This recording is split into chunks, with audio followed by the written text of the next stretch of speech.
Thank you again for joining us. We have an esteemed group of panel members this morning, so let me get right to it. Let me first introduce Dr. John Cook, president of Springfield Technical Community College. Dr. Cook, if you want to come on out. Also, Dr. Christina Royal, president of Holyoke Community College, and also Senator Eric Lesser, also with us today. You can go ahead and take a seat. Yes, yep. We're going to make this very informal today, just how we like to roll. So I want to talk about debt first of all. Senator Lesser has been very instrumental in trying to make some changes. We're going to talk about that in just a moment, but first I'm going to give each of our panelists just a couple minutes, or I'm told 1 minute, to say hello and introduce themselves. Doctor, if you want to begin. Good morning. My name is Christina Royal. I'm the president of Holyoke Community College, and I have been president for all of 90 days. So, Honeymoon. Yeah, exactly. But in my short time, I'm glad we can have some conversation about this topic in Massachusetts. Well, good morning. Thanks so much for having me. I'm State Senator Eric Lesser.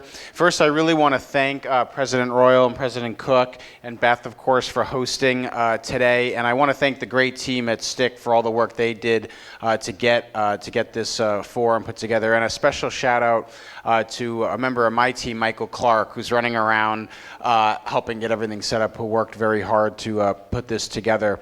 I'll be very brief and just say I lead an initiative in the Massachusetts State Senate around millennial issues. There's actually a small but growing number of elected officials under the age of 40 who kind of come from the millennial generation. And I'll just end things and kick things over to President Cook by saying I really think that this is one of the defining issues for our generation, is how we tackle the cost of education and the cost of a college degree. Good morning. Good morning, everyone. Briefly, I have President Royal beat by, I think, 6 months. I started August 1st here at Springfield Technical Community College. We're quite proud of both of those middle names. For us, the technical piece means we focus quite a bit on engineering technologies, allied health programs. We have about 6,000 students at any given point on any given day, and it's a good time to be talking about student debt burden. As community colleges, we're quite proud about being the most affordable option, and we work hard every day to really try to ensure that happens. Thanks. Thank you so much. So, I did some fact finding before I came here this morning. This really stuck with me. Student loan debt at an all-time high. This is according to Experian. Student loan debt is more than $1.2 trillion at the moment.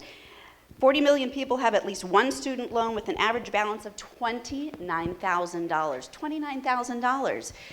So you ask yourself, how can you tackle this hurdle?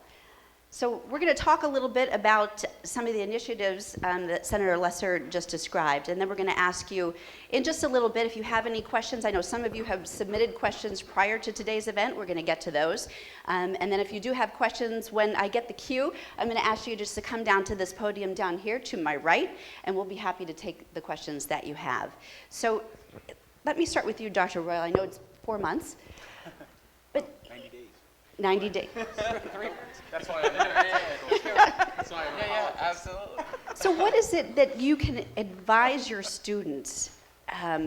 One of the questions that we'll get to is the cost of a community college also going up and up, no matter where you are. What do you advise your students so that they can afford this and afford the investment in their future and not be tackled with this debt? Yeah, it's a great question. I think the first thing is for students to really have an understanding that this is an investment in their future. And so whether they're getting grants or they're taking loans, they have to look at that financial decision just like they'd look at any type of major decision, purchasing a house or other life decisions. So one of the things that we have at Holyoke Community College is a full-time counselor that is dedicated to really helping them understand what the financial options are for them, helping to explain what the different types of debt that they might incur, what that means for them after college, and also to help them understand the difference between when they're getting grant monies or Pell dollars as opposed to when they're taking a loan. That's so hard to navigate too. It is. Distinguishing that and what you can have to pay back and what maybe you don't. It is, and I would echo that it's particularly challenging for a first-generation college student who doesn't have parents who have experienced this, and therefore they're going to college and they're hearing scary words like FAFSA and not really knowing what to do with that.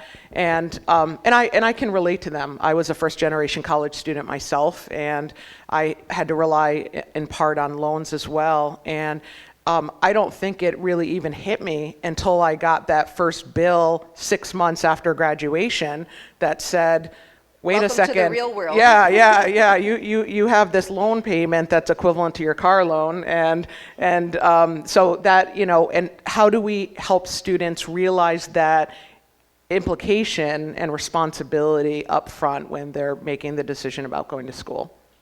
Senator Lesser, I'm going to skip over you for just a second because I know you have a lot to talk about with things that are coming down the pike. Dr. Cook, let me ask you from your perspective too. One of the questions that we got here, and again we'll get to that as well, but tackling that debt, deciding between community college and then perhaps transferring, trying to save money and do things the right way to make that investment in their future. What do you tell your students about, making that commitment, which is also a huge financial commitment? I like to think of it as a smart choice, a savvy choice, not just the most convenient choice for people. 85% of our students live within 8 miles of campus. So there's a necessity for them, be it transportation, be they're already taking care of family, things like that. So we just try to remind our communities we're here and we are that accessible. We could kind of wander around this in lots of different directions, but education is one of those really, really essential, important conversations. On the financing piece, as I've gotten my head around our institution and how we try to do well by this, we have about 1,000 students who are full Pell, and Pell is one of those things. Pell, FAFSA, we could sort of get into the rhetoric of this, but Pell means the federal government is going to really step in, lend a hand, and they'll provide grants. But we have 1,000 students who, even after Pell, and without any expected contribution from their family, still carry a balance of about $500. That is a significant amount of money. Least anyone be surprised by that number. Even at $40 a month, that's a couple tanks of gas each month, that's formula, things like that. These are the types of choices our students, their families are having to make, and there's a complexity to that that's hard sometimes. Thank you so much. Senator Lesser, talking about something I know you're passionate about, Student Loan Bill of Rights.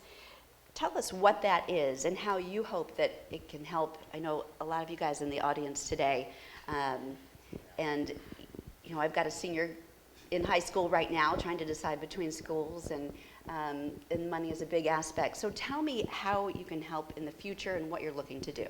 Yeah, so a few thoughts on the Student Loan Bill of Rights. And first, I actually think a kind of shift in conceptualization has to happen in our public policy space, and frankly, in our public policy discussions around student debt and higher education. My feeling is exactly at the moment when we should be investing in people who are doing everything that society has told them they should do, which is to go get an education and become a productive member of society, is exactly when we vacuum out every last dime out of them. I mean, when you think about it, that conceptually is wrong, and it is a very bad way to formulate policy. So I actually think on a broad level, something we all need to do, something everyone in this room is equipped to do because you're here and because you care about this issue, is begin to advocate at a top level for things like free community college and programs that actually invest in our young people and encourage them to go out into the workforce and be productive, rather than making it really, frankly, as hard as possible. So one step in that direction is this Student Loan Bill of Rights. Something that was very compelling that both Dr. Cook and Dr. Royal pointed out is even if you're a professional accountant, this is an impossible process to navigate. And I mean, I have a law degree and I write laws for a living, and I can barely make sense of my graduate loans and things, and things that and the paperwork that I have to navigate through.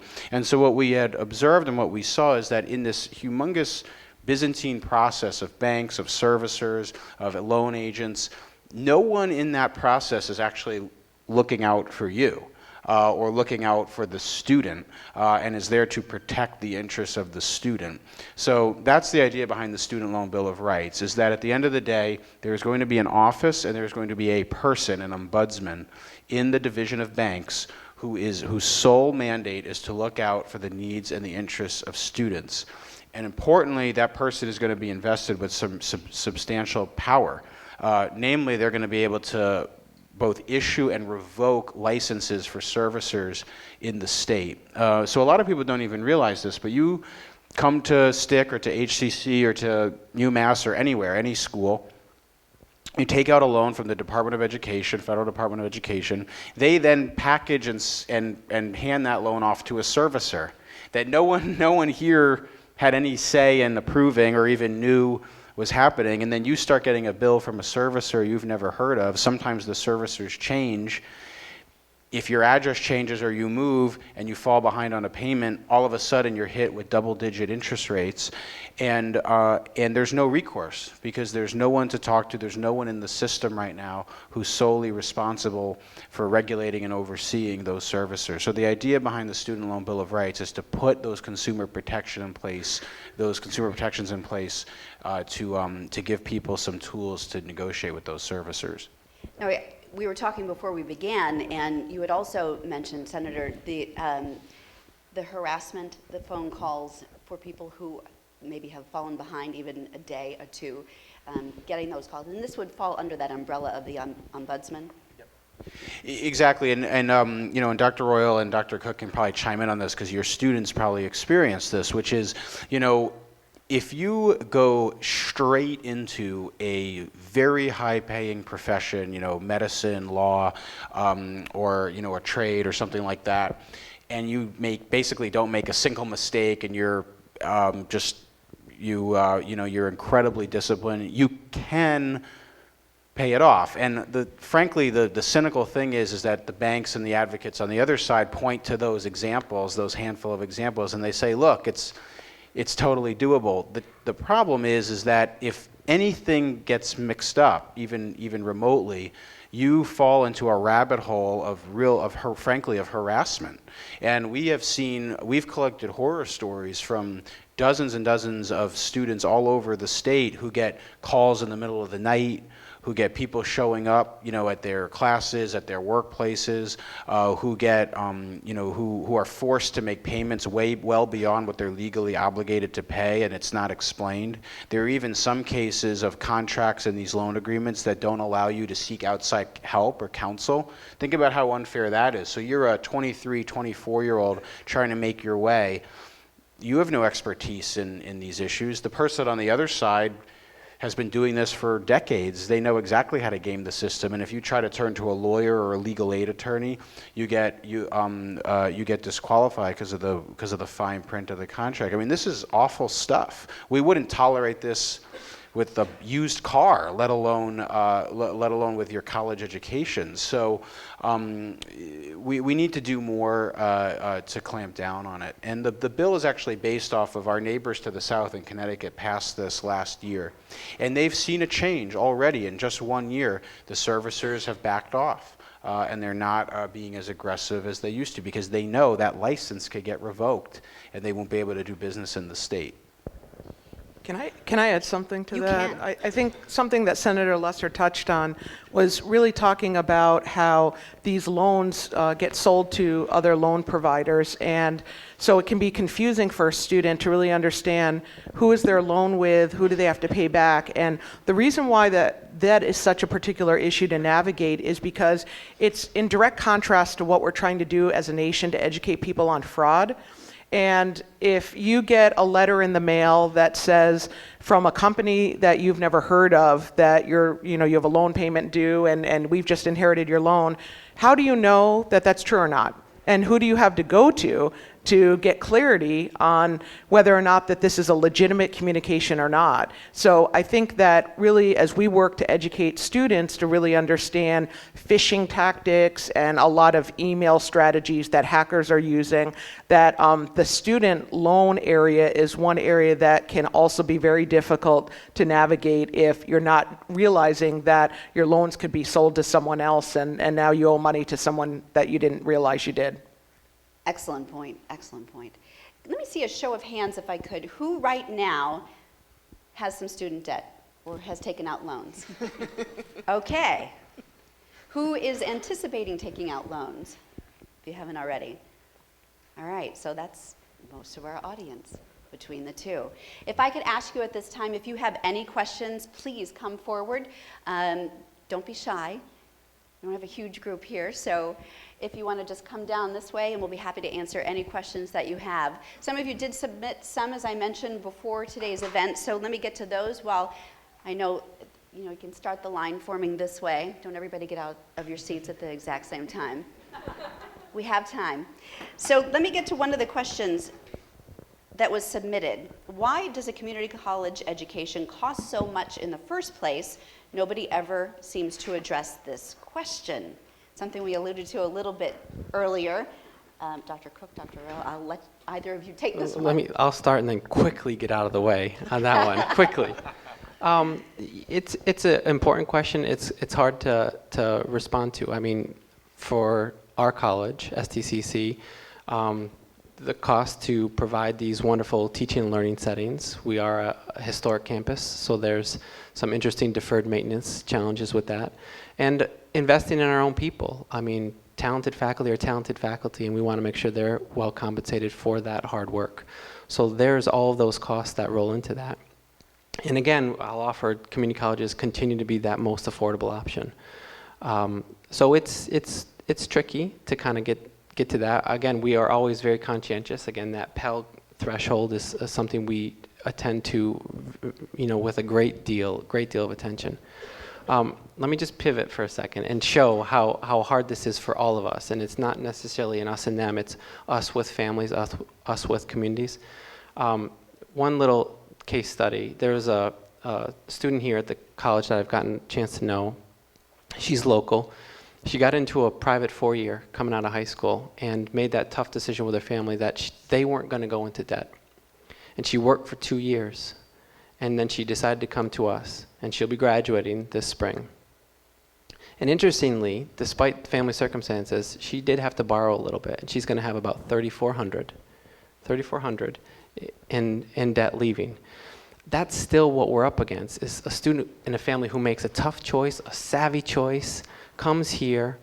I expect great things from her. She's very invested in the field of biochemistry, but she still can't leave with 0 in that O column. It's a remarkable thing. Thank you for that. I think the sauce of movement. Anybody down there?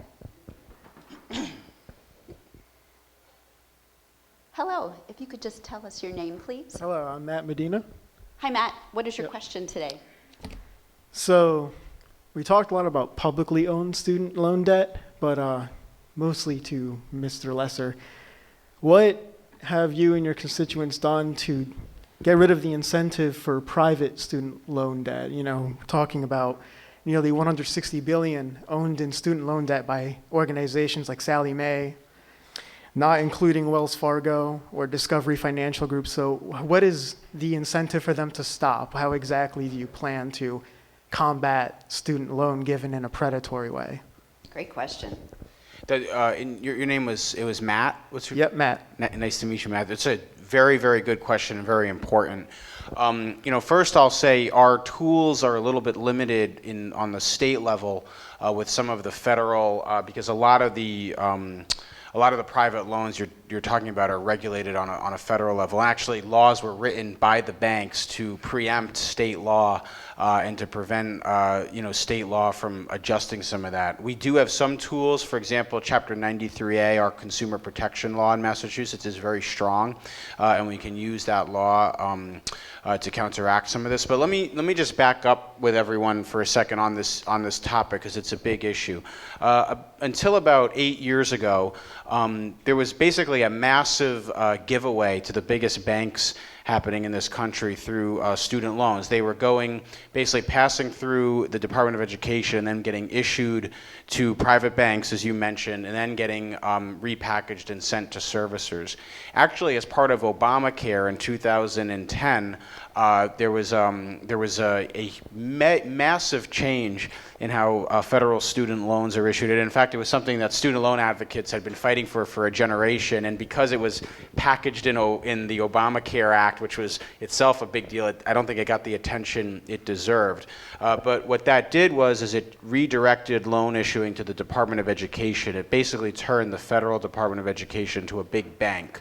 And it cut out the middleman, which was these banks. It's saving the federal taxpayers tens of billions of dollars, which the Obama administration had committed to reissue in the form of more expanded loans. Not to get too partisan, but this is now all under assault and is unfortunately they're attempting to undo this all in Washington right now. But that's a long way of saying that there was a lot of abuse in this space and a lot of issues with how private banks were operating. I would warn people that I view this issue as akin to the housing crisis in 2004, 2005, 2006.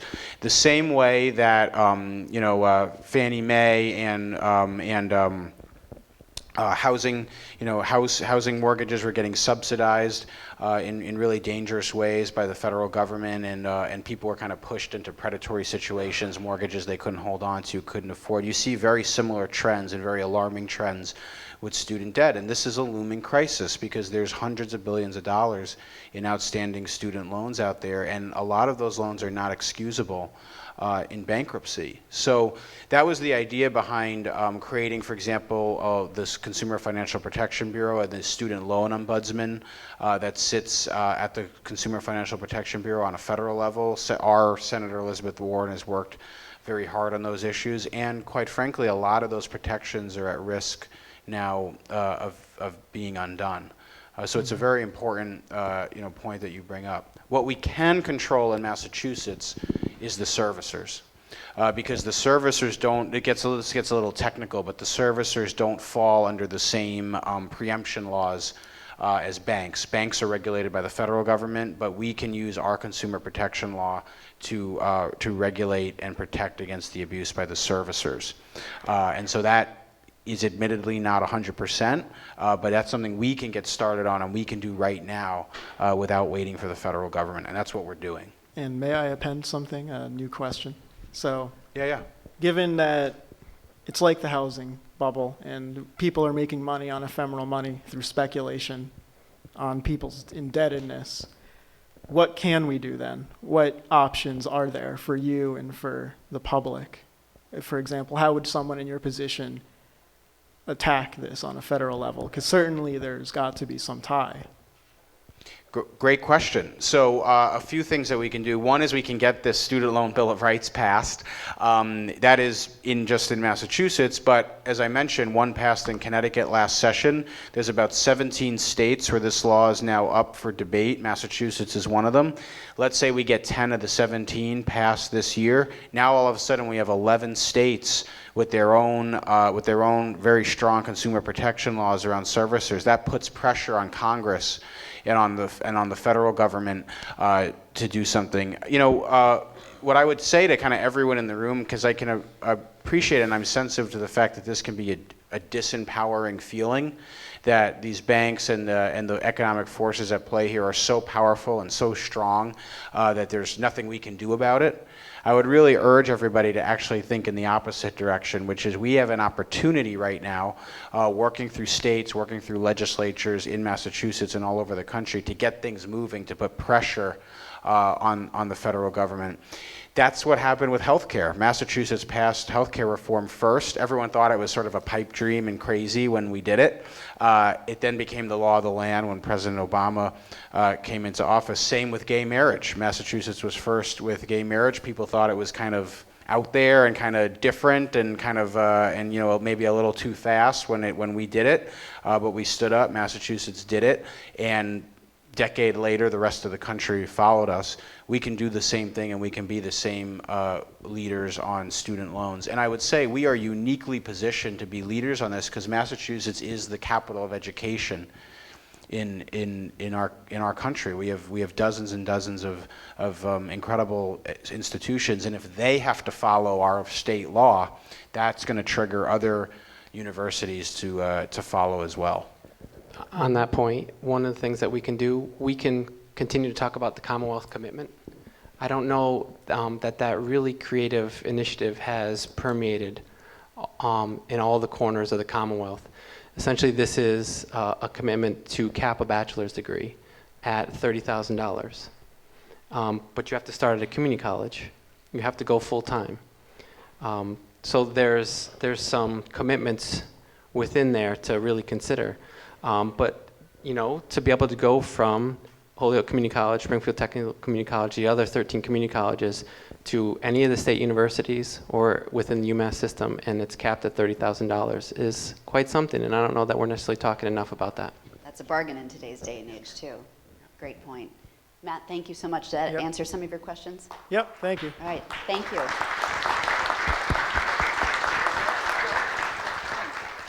Come on up. Hello. I'm Walter Orslak. My question is for the senator. You mentioned briefly about free college tuition for community college. My question is, how exactly would the state pay for that? Good question. Well, first off, even the most expensive college is less money than sending someone to prison. So that's one start. We can redirect. We can redirect some resources, and I'd actually love to hear. Dr. Royal and Dr. Cook chime in on this because they have more expertise than I do on how you do it. But we have actually about a dozen different proposals in the Massachusetts legislature right now around free community college. I don't like using the word free because that makes it sound like a giveaway. It's not a giveaway. The students have to show up and they have to get good grades and they have to uphold their end of the commitment, but no tuition or tuition basically 100% reimbursed through different ways. The quickest and probably the most pragmatic way to do it is to kind of paper on top of the Pell Grants and the sort of federal aid that we already get, basically top-off aid.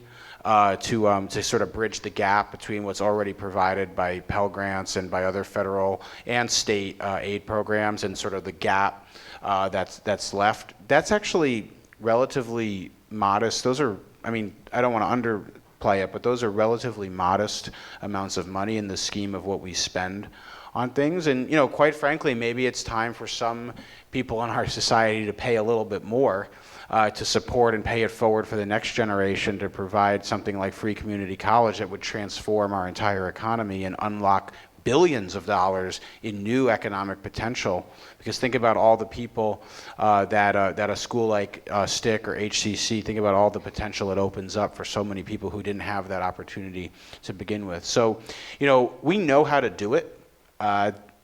Frankly, the policy behind it is not particularly complicated. Tennessee and New York they've instituted. Exactly. Free Andrew Cuomo had announced a plan for free community college. Yeah, Tennessee. Hardly some progressive, fairy tale land is ahead of us, frankly, in affordable community college. And the Tennessee Promise program, which my legislation is based off of, basically provides grants to finish a community college debt-free if you keep a certain GPA and make certain community service commitments. I think it's a 10 or 20 hours of community service commitment. You'll be able to graduate debt-free. We know how to do it. It's a political challenge, which is marshaling the support and getting the legislature and the governor and all the other players involved ready to commit to this. And that's where everyone in the room comes in. So I would echo the need to increase the maximum Pell Grant eligible for students. That would go a long way in getting very close to free community college for a lot of students. Right now, when you look at a decade ago, maximum Pell actually would cover the full cost of attendance at a community college. Today, that might cover maybe 80%. So there is a gap even with the Pell, and several of the community college presidents in Massachusetts went out to Washington, D.C. A month ago to talk to the legislators about this topic and tried to garner their support for increasing Pell. Specifically, we were talking about being able to fund Pell for summer, and also that we would have year-round Pell eligibility. And then also to be able to fund Pell for short-term programs. So, the degree is one very important option for students, but there's a lot of students that would benefit from short-term certificate programs as a way to get them working in another field or slightly increase their income. And so the Pell option would be a first step forward to that. All right. Thank you. I know you want to chime in. I'm glad you asked the senator first, though. We'll have the policymakers figure it out, right? I think one way we can continue to contribute is to help paint the picture. One of the things we've also talked about is how much borrowing does go on. We've talked about Pell. We've talked about that as grants. We now have the number here for the college over the last 4 years. Our students in additional federal borrowing, $20 million. I'll let the president from HCC offer their number. Ours is $29 million. Wow. So just for 2 community colleges, almost $50 million in the last 4 years for additional borrowing for things like the ability to contend with books and tools and a little bit of cost of living and things like that. Just those 2 institutions is quite a figure. And also, when you look at what students are borrowing for, there's also changes that have to do with where we're at in society today. Living expenses are something that they're taking out more and more loans for because they're having to work less, and so they need to borrow to offset those living expenses. Their family situations are more complicated when it comes to living expenses because they're often taking care of parents and children. And then also you look at transportation, you look at textbooks, and there's a lot of additional costs to go to college besides just tuition and fees. Excellent point. Yeah, not to pile on, but just to chime in there on this, again, I do think that this requires like a really fundamental just sort of shift in conceptualization. When my parents were college age, they didn't come from wealthy families. My mom's father was a longshoreman in Brooklyn. My dad's father was a tool and die maker. They were immigrant families, lived in New York, and they went to City College, which is an incredible institution. It was basically a free, very high quality public university that was supported by the city of New York. They went part-time. My dad drove a New York City taxi cab to pay for college. My mom worked as an administrative assistant in an office. And they took a few classes. They went at night. It was no fraternity houses or any of the sort of fun stuff. But they worked at night. They did it little by little. It took a long time for them to do it. My mom eventually earned her PhD. Is a professor now. My dad went to he supported himself through medical school doing that, and is a doctor. It's almost impossible now for someone to pay for college doing that. It used to be people would say, "Oh, scoop ice cream in the summer and do odd jobs, work at night." That's what my parents did. That's what a lot of people grew up doing. And I think a lot of the public still thinks that's how you do it. It's like, oh, everyone struggled to pay for school. Go work odd jobs at night or on the weekends and you'll be able to cover it. But with the cost structure the way it is, it truly is impossible without some type of help, whether it's family support or savings or Pell Grants or other aid. So in that kind of an environment and in that kind of an economic picture, the question really does become, well, how do we get back to a model where, because no one's saying people shouldn't work hard. Of course, education is important. People should have skin in the game. But how do we get back to a model where someone can support themselves through 2 years at HCC and then maybe transfer to Westfield State or to UMass or wherever by working at night or working on the weekends or babysitting or scooping ice cream or driving a cab or any of the other odd jobs that a previous generation used to be able to do to get through school. That's what we need to get back to. And frankly, the policy proposals are modest in the scheme of the potential benefit and the potential upside.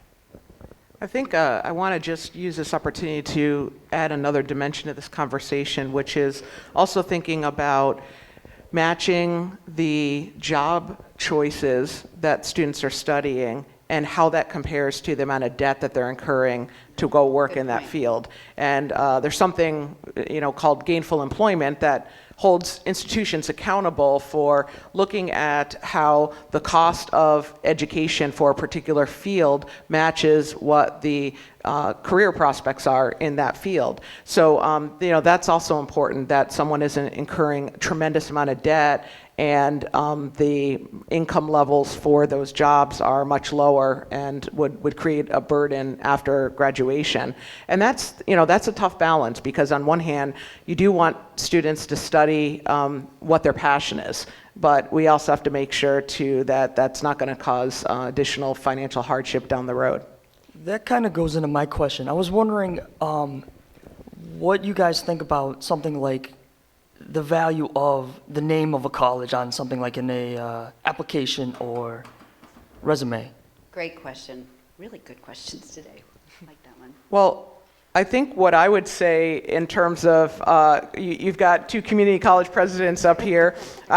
You're giving me a perfect opportunity to plug community college education, because the reality is you can start at a 2-year school and you can finish anywhere for your bachelor's degree. And I think that's the most important message to think about when you're thinking about where you want to start your education. You are going to take the same English class at STIC or HCC as you would at a 4-year school, but you're going to pay a couple $100s for that English course as opposed to a couple $1,000 for that same course.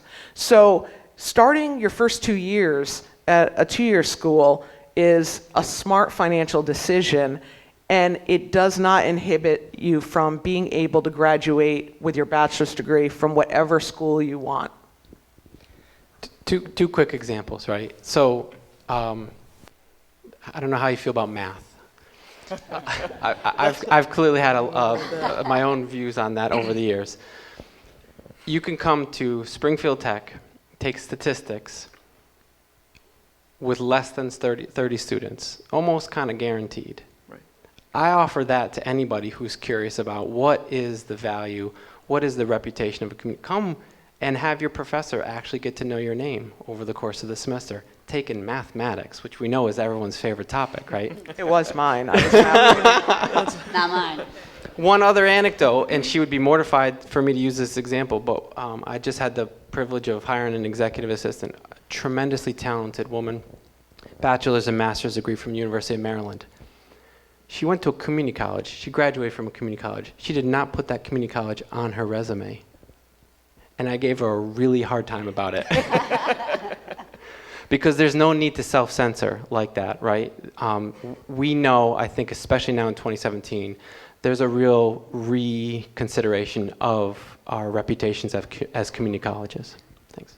And I would build off of what President Cook said, because when we talk to the 4-year schools, they are constantly impressed with the quality of the students that they get from two-year schools. And I think that's exactly what Dr. Cook says. It's that personal attention, smaller class sizes. It's really knowing you as a person, not a social security number, because you're in a lecture hall with 200 students. So that allows students to develop other skills beyond just the courses you're taking that focus on maturity, growing your social and emotional intelligence, and just having a space to mature in other ways. And that is something that really students get when they go on to a four-year school after starting at a two-year. Now, I was just wondering, what about the possibility of creating more community colleges? You know, would that drive down the price of bigger schools and actual debt and stuff? As like a business. I don't know who wants to take that one. Oh, I'll take a crack at it. That's an interesting idea. So I would probably caution against building new physical plants, because that's very costly and very expensive, and both just the acquisition of the land, the building, et cetera. We have done some work around kind of satellite campuses and ways to kind of, with some precision, help fill gaps in access. A great example of that is the UMass Springfield campus, which is an offshoot of the UMass Amherst campus, and they share faculty. It's actually become a great community gathering space. I'm there all the time for different events. So that's a good example of, yes, it's an expansion because it's a new kind of location and it's got new programming, but it's not a new school. It uses the existing infrastructure, the existing administrative support. I think that's probably the model, just to, be conscientious about costs. Where there's a huge opportunity for expansion, I'd actually love to get our two college presidents' thoughts on this, is through online learning and sort of alternative methods of getting degrees beyond the traditional kind of semester-based, academic calendar model. Because I do think that model is increasingly becoming out of date, especially with the advances in internet learning, and there's the potential to tremendously scale what we can teach students and dramatically reduce the cost through things like online learning, or combined. You come in for classes for a certain amount and then it's supplemented with online videos and things like that. That's a tremendous opportunity for growth, and that can reduce costs quite a lot. All right, thank you so much. Thank you. Sorry, real quick. STCC does about 10% of all of our credits online. So in some ways, when you map that against all the 15 community colleges, that's us sort of creating this web together with one another, whether people are place-bound and they're sort of stuck in some of the places that they live. I would say, to take this opportunity to say, and yet our colleges are already doing a lot of work together. There's this 2 initiative, Training Workforce Options, that we do with HCC that's really trying to blend some of the work we do in our community. But also, even to be kind to the 4 years, it's the president of Westfield State likes to talk about blurring the lines a little bit. And so we did a 3+1 agreement on nursing recently, where they're actually going to offer that 3rd year right here on our campus, again, to be most convenient on that way to that bachelor's in nursing. So again, I think we're doing things already with that in mind. Yeah, I think when you talk about expanding by building more brick and mortar sites, what that does is it increase a lot of the costs that don't go directly to teaching and learning. You're spending more money on buildings and maintenance and parking lots, and instead of actually putting the money into hiring great faculty and providing good support students services. And that's where we want to grow how much money we can invest, and we do it through partnership with one another. So I don't think we've reached the capacity of what we can handle with our existing 15 community colleges in the state. All right, thank you. Thank you. Hi. Hello, my name is Ana Sanchez. I work here at STCC. My question will be basically for the 2 presidents. What about doing clinics, financial aid clinics for the students, especially since we have a lot of students that they are first generation and they don't have a knowledge, they don't have anybody in the household that can explain to them about financial aid or student loans and all of that, it would be good to actually, the community college has like this particular financial aid clinics that just target those particular students and then explain better what exactly they're getting into. Thank you. Who wants to tackle that Thank you, Ms. Sanchez.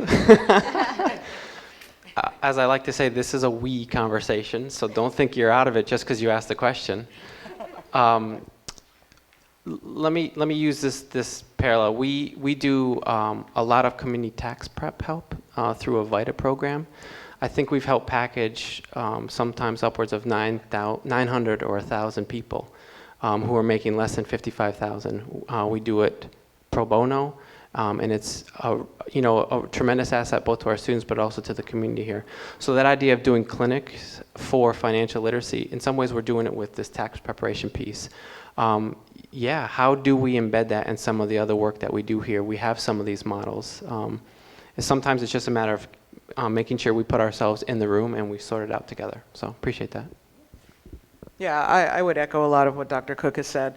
I think also just looking at ways that we can take that into the community, so not just having them at our physical sites, but also what can we do to go into the community with some of those services to reduce the burden for transportation and other barriers that could get in the way with that. Also, I think it's important to make sure that you're paying attention to the communities that you're going into, and for example, having bilingual folks to be able to translate with topics like this that are a little bit more dense.